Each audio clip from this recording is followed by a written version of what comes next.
नमस्कार। कभी सोचा है कि राज्य सरकारें कानूनी लड़ाई कैसे लड़ती हैं या फिर उनके रोजमर्रा के फैसले कैसे लिए जाते हैं? आज हम भारतीय संविधान के अनुच्छेद 165 से 170 को समझेंगे, जो किसी भी राज्य के शासन की इसी बुनियाद को तय करते हैं। आज हम 3 जरूरी पड़ावों से गुजरेंगे। सबसे पहले हम मिलेंगे राज्य के सबसे बड़े कानूनी सलाहकार से, फिर समझेंगे कि सरकार का कामकाज कैसे चलता है, और आखिर में देखेंगे कि हमारे लिए कानून बनाने वाली सभाएं बनती कैसे हैं। तो चलिए शुरू करते हैं। सोचिए, अगर किसी राज्य सरकार पर कोई कानूनी मामला आ जाए तो उनका बचाव कौन करता है? यहीं पर अनुच्छेद 165 की एंट्री होती है, जो हमें मिलवाता है राज्य के सबसे बड़े वकील से। ये हैं महाधिवक्ता यानी एडवोकेट जनरल। इनकी नियुक्ति राज्यपाल करते हैं और इनकी योग्यता कोई मामूली नहीं होती। इन्हें हाई कोर्ट का जज बनने के काबिल होना चाहिए। मतलब ये पद बहुत ही महत्वपूर्ण है। इसे समझने का सबसे आसान तरीका है, जैसे केंद्र सरकार के लिए अटॉर्नी जनरल होते हैं, ठीक वैसे ही राज्य सरकार के लिए महाधिवक्ता होते हैं। सिंपल। ये अपने अपने स्तर पर सरकार के मुख्य कानूनी सलाहकार हैं। अच्छा, पर असल में ये पद काम कैसे करता है?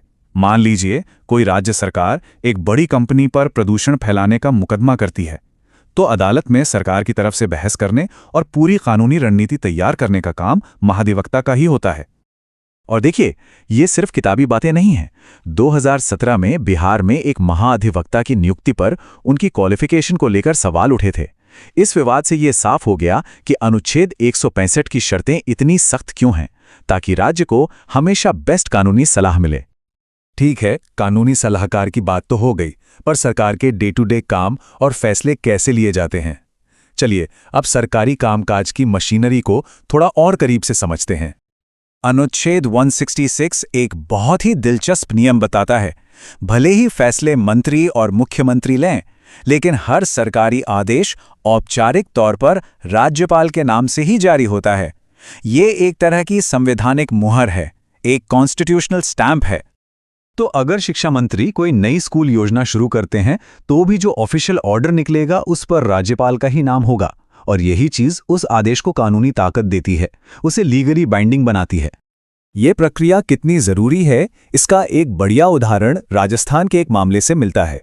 वहां एक सरकारी आदेश को अदालत ने सिर्फ इसलिए रद्द कर दिया क्योंकि वो अनुच्छेद 166 के तहत ठीक से प्रमाणित नहीं था। मतलब प्रोसेस इज एवरीथिंग। इसके बाद आता है अनुच्छेद 167। आप इसे मुख्यमंत्री और राज्यपाल के बीच एक इंफॉर्मेशन ब्रिज समझ सकते हैं। यह मुख्यमंत्री का कर्तव्य है कि वो कैबिनेट के हर फैसले की जानकारी राज्यपाल को दें। इस अनुच्छेद की अहमियत हमें 2022 के महाराष्ट्र पॉलिटिकल क्राइसिस में साफ दिखी। जब मुख्यमंत्री लगातार राज्यपाल को जानकारी दे रहे थे, तभी राज्यपाल के लिए स्थिति को समझना और सही संवैधानिक कदम उठाना मुमकिन हो पाया। तो सरकार के काम करने का तरीका तो हमने देख लिया, पर ये कानून आखिर बनते कहाँ हैं?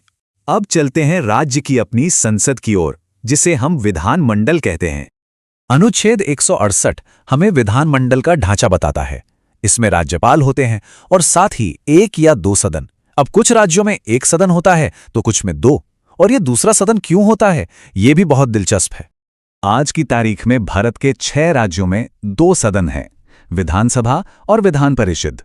ये राज्य हैं बिहार, महाराष्ट्र, कर्नाटक, आंध्र प्रदेश, तेलंगाना और उत्तर प्रदेश। बाकी सभी राज्यों में सिर्फ 1 ही सदन है। और यहीं पर अनुच्छेद 169 राज्यों को एक अनोखी शक्ति देता है। वो चाहें तो अपने लिए दूसरा सदन यानी विधान परिषद बना भी सकते हैं और उसे खत्म भी कर सकते हैं। ये पूरी तरह से उनकी अपनी जरूरत पर निर्भर करता है। लेकिन इसका प्रोसेस क्या है? पहले राज्य की विधानसभा एक विशेष बहुमत से प्रस्ताव पास करती है और फिर आखिरी मंजूरी के लिए उसे संसद के पास भेजा जाता है। आंध्र प्रदेश इसका एक परफेक्ट उदाहरण है। उन्होंने 1985 में अपनी परिषद को खत्म कर दिया, लेकिन फिर 2007 में उन्हें लगा कि कानूनों पर और गहरी बहस की जरूरत है, तो इसे फिर से बना लिया। और आखिर में है अनुच्छेद 170, जो हमें विधानसभा के बारे में बताता है। ये वो सदन है जहां वो लोग बैठते हैं जिन्हें हम सीधे वोट देकर चुनते हैं। संविधान ये भी तय करता है कि विधानसभा बहुत छोटी ना हो।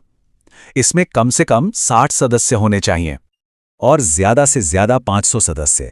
ये संतुलन जरूरी है ताकि हर आवाज सुनी जा सके, लेकिन सदन इतना भी बड़ा ना हो जाए कि काम करना ही मुश्किल हो जाए।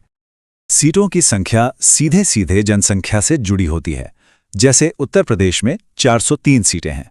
और एक दिलचस्प बात यह है कि इस संख्या में अगला बड़ा बदलाव 2026 के बाद होने वाली जनगणना के आधार पर ही किया जाएगा।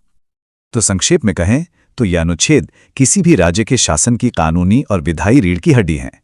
ये तय करते हैं कि सरकार का वकील कौन होगा, काम कैसे होगा और कानून कौन बनाएगा। ये पूरा ढांचा दिखाता है कि हमारा संविधान कितना सोचा समझा है, जो केंद्र और राज्यों के बीच शक्ति का एक बेहतरीन संतुलन बनाता है। भारतीय संविधान का कौन सा हिस्सा आप अगले विश्लेषण में समझना चाहेंगे? हमें कमेंट्स में जरूर बताएं।